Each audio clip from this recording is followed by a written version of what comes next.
So we're going to use the Tiny Tape Out 5 submission template, which, if you have this tutorial, you can click on this link to go to it, and I'll just show you how.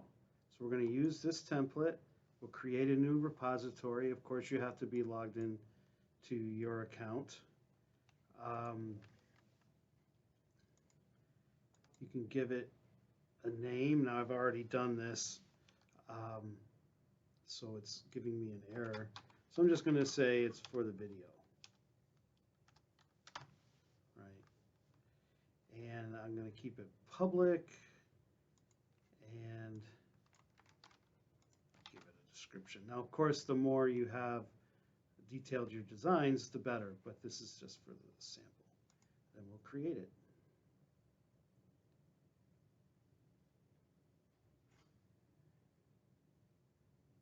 Now, because our designs are open source, we can do the actual calculations on the GitHub servers for free. But in order to create our circuit, we have to enable some things. So we go to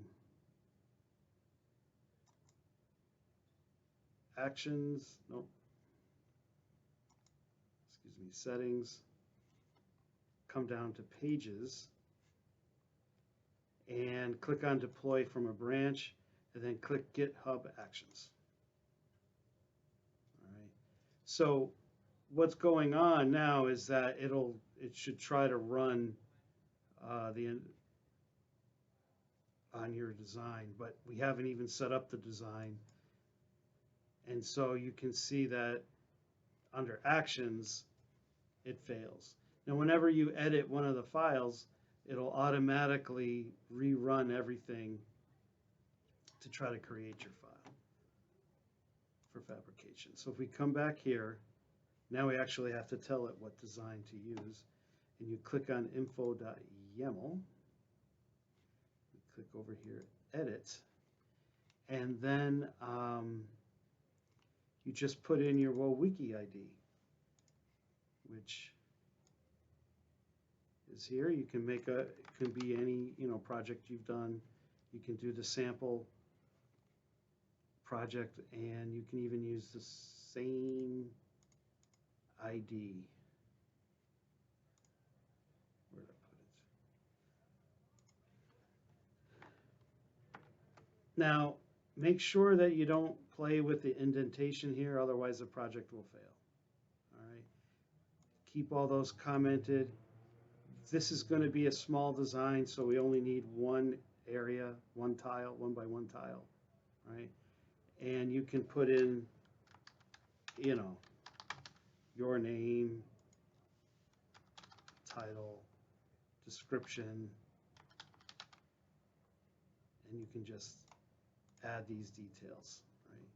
Which aren't really necessary to get this to work. So now that we've done it, we commit changes, right? And now that we've committed it, it knows that the file needs to be rerun or reanalyzed, let's say. So if we come to Actions, you can see that it's in yellow, that it's processing. All right.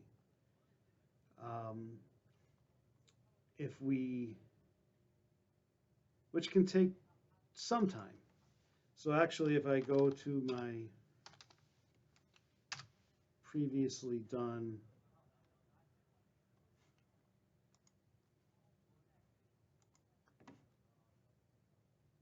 design,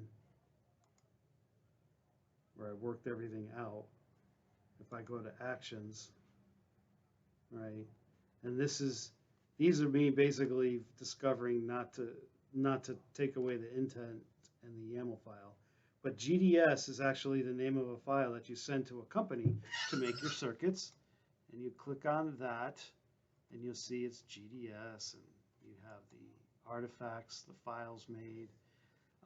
You'll see these warnings. If you didn't change anything, those warnings shouldn't matter. And then it's routing, which is placing the metal wires. And then here's the cells. And interestingly enough, right, if you look here, I have 2 XORs, 2 NANDs, and an OR. But when it went to actually fabricate it, it used 2 XNORs, an inverter, 1 NAND, and another advanced logic circuit. So it takes what you intend and it optimizes it. And then here is actual picture. If you got the chip back, flipped the lid off, and looked under a microscope, you would see your circuit in here. Now, we didn't use we did not come close to using the whole tile. And then here's the 3D. And you can look at everything. There's more to this than that, and you can look at the Tiny Tape Out video. They do a better job of it. But that's, if all that worked, you have now created the information required to send out your chip to be made by a company, in this case, SkyWater. And this is a 130 nanometer process. Okay, now that you've done that, gotten one thing through, now you can do any design you want.